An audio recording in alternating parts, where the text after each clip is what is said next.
A city is ravaged by an epidemic of instant white blindness. Those first afflicted are quarantined by the authorities in an abandoned mental hospital, where the newly created Society of the Blind quickly breaks down. Criminals and the physically powerful prey upon the weak, hoarding the meager food rations and committing horrific acts. Before we start the video, please subscribe the channel. Let's begin. What seems like a normal day in the city, suddenly traffic jams. Among local drivers, the businessman suddenly stopped the car on the way street. As he became completely blind for unknown reasons, a group of people approached to help him, and a man volunteered to take him home. But when they got there, the businessman exits and the thief drives off. Businessman got lost outside, but the thief came back seconds later, pretending to be someone else, and helped him get to his place. He offers his company in the afternoon at his apartment. This time it won't work. Businessman got it. Learn his lesson and kick the thief out as soon as he gets home safely after several hours. The merchant's wife comes and finds out that her husband is blind and takes her away. The doctor will allow you to leave in line because it is an emergency. Beginning, unfortunately. No matter what machine the doctor uses to examine the businessman's eyes, I can't find any signs of damage or disease, so it has to be neurological. Businessman: I need to go to the hospital and have some tests done there, but the doctor has never heard of it. Of such, after the couple left, the doctor examined another patient, children, women with sunglasses, men with eye patches, etc. Meanwhile, a thief. He drove around town in a stolen car and tried to avoid cops until he had no choice but to pull over, for he is also blind. He ends up going to the police for help, and if he is a cop, he takes him to his old house, but his ex-wife won't let him in. Woman in sunglasses in the evening. After going to the hotel and asking the bartender for a drink, she joins the clients upstairs. The meeting went smoothly, but she suddenly went berserk and ruined the lingering impression. The view will also be white. The doctor comes home and has a nice dinner with his wife, and everything is fine. Well, you can't see him either until they wake up the next morning. You name them.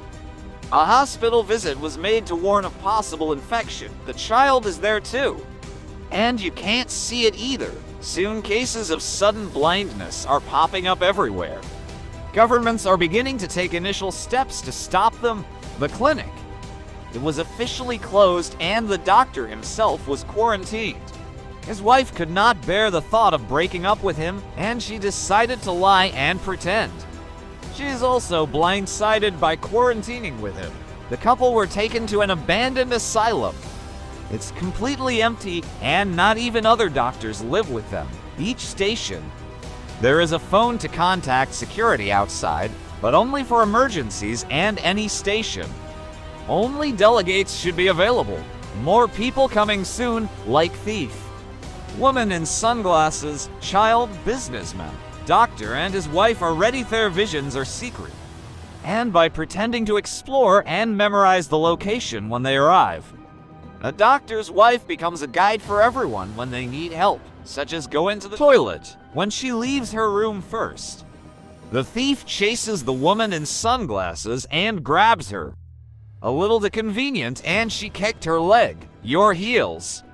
Since there is no doctor and wife at the beginning, ground the aid package. After that, the doctor's wife could not sleep and thought about the possibility of infection.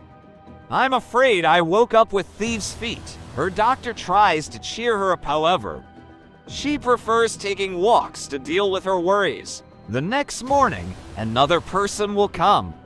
A businessman is able to reunite with his wife, but her child laments that her mother did not show it. Wide awake.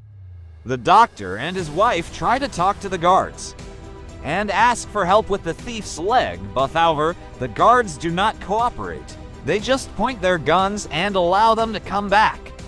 Her room is in danger. After a while, they got their first box of food. As cafeterias in schools and prisons, they aren't enough either. Doctor's wife tries it.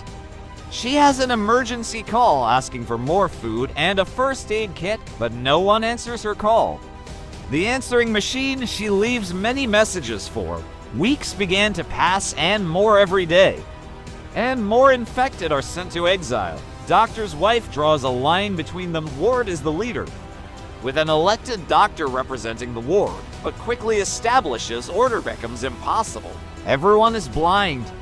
So soon stop caring about order and people start walk around naked and relax in the middle of the hallway.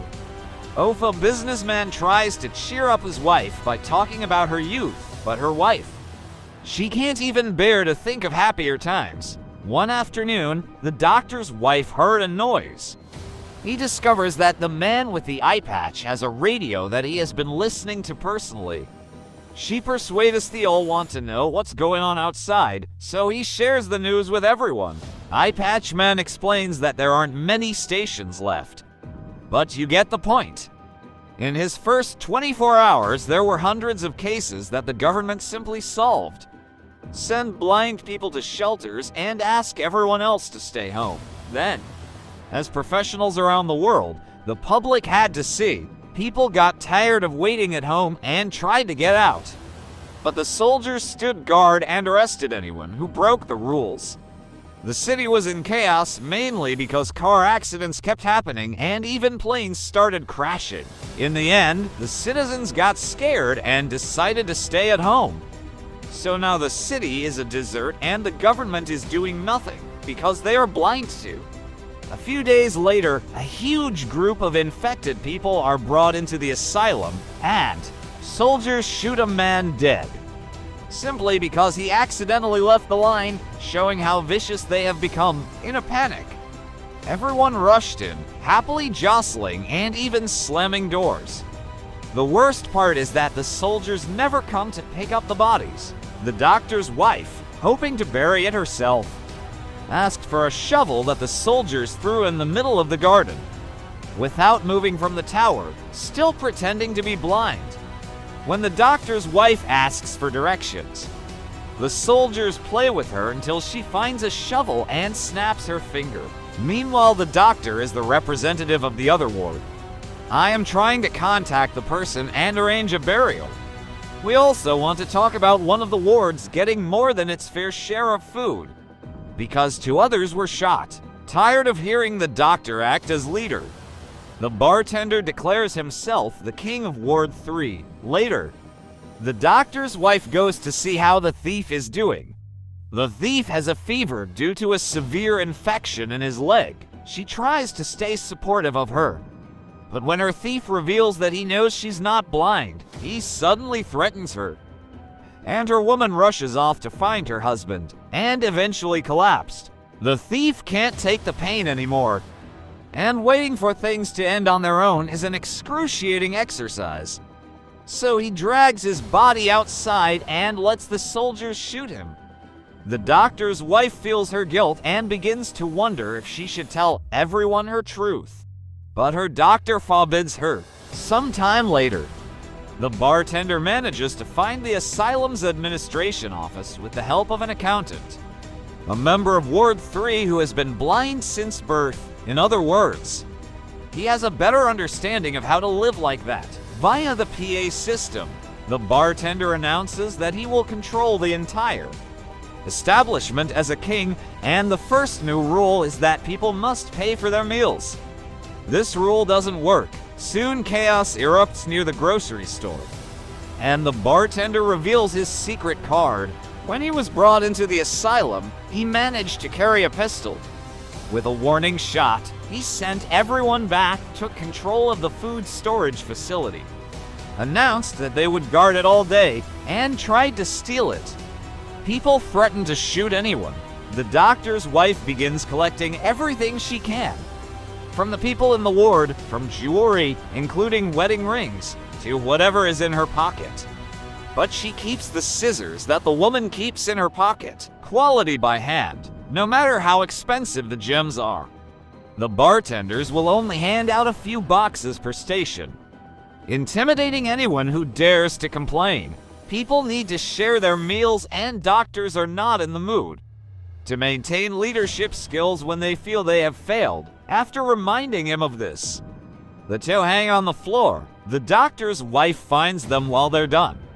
But instead of making a scene, she tells the woman in sunglasses that she can see, keeping the secret and leaving it to her own guilt. A week later, when all the exiles had run out of money to pay, the bartender announced that the woman would offer her services in exchange for food. When the doctor's wife comes out, and she asks why no new rations have arrived, she explains that the soldiers gave everything they had, so rations are their job. An argument breaks out in the ward to decide how to proceed, and the doctor breaks it off by pointing out that it's not up to them to force anything on the women. If someone wants to volunteer, it's up to them, but without judgment or pressure from anyone else. After much deliberation, one of the women finally volunteered, encouraging others, including the doctor's wife and the sunglasses woman, to do the same. The businessman does not want her wife to go and tries to ban it, but her wife reminds him that she should not be treated specially and leaves anyway. The accountant picks up the woman and takes her to the grocery store, where she has the worst night of her life.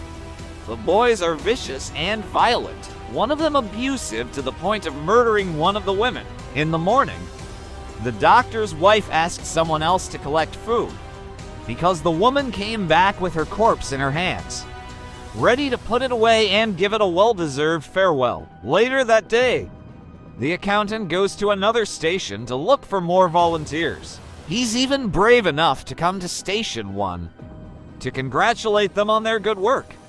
Even though one of them hasn't moved much, apparently they didn't know one of the women was dead and used her anyway. So the doctor's wife informed him of it, and he was at a loss for her words. All this provocation eventually causes the doctor's wife to snort and take the scissors to the storeroom. Everyone is distracted by the women in the ward.